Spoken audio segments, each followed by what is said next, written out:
Hello, I'm Judy and I'm a happiness, grief and loss coach. My coaching practice is Embrace Your Future. I was drawn to become a grief coach as a calling after experiencing various life events that led to feelings of grief. A calling is how it felt to me at that point. I'm super passionate about helping clients who are struggling to move forwards and live their best life following loss. What is grief? Grief is simply a loss.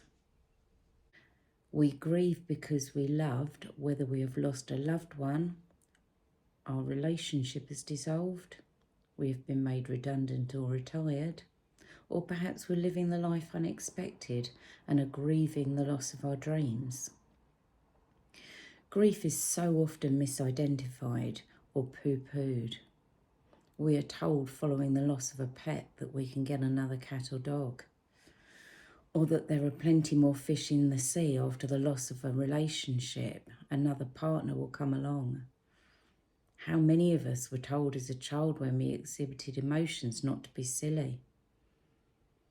I was. Not with unkindness, but certainly in a dismissive way. We were often taught that crying was weak, with the rub it better attitude when we fell and hurt ourselves. So how did this equip us to manage such strong emotions as grief when we inevitably joined the grief club?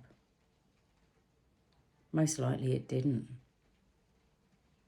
How did we witness our parents react to the loss of a grandparent, an aunt or a sibling?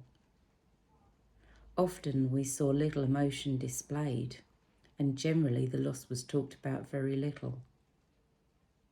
What expectations did that give us about how we would handle grief when it came directly to us?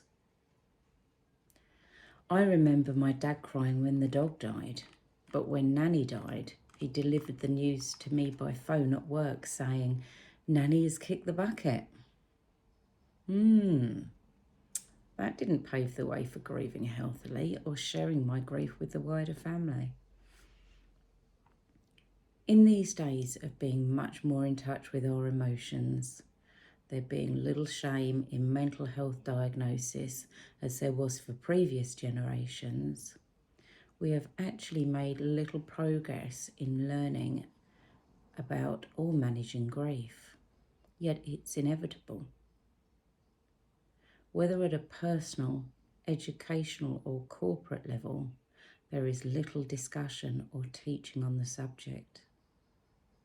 No surprise then that grief in the workplace is so often badly managed, or that we make so many mistakes when talking to a friend, relative or colleague who is grieving.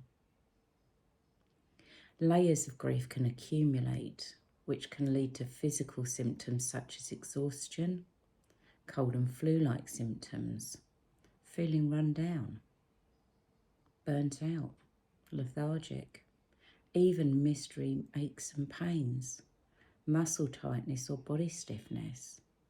Yet doctors rarely identify that such symptoms are related to a heightened emotional state.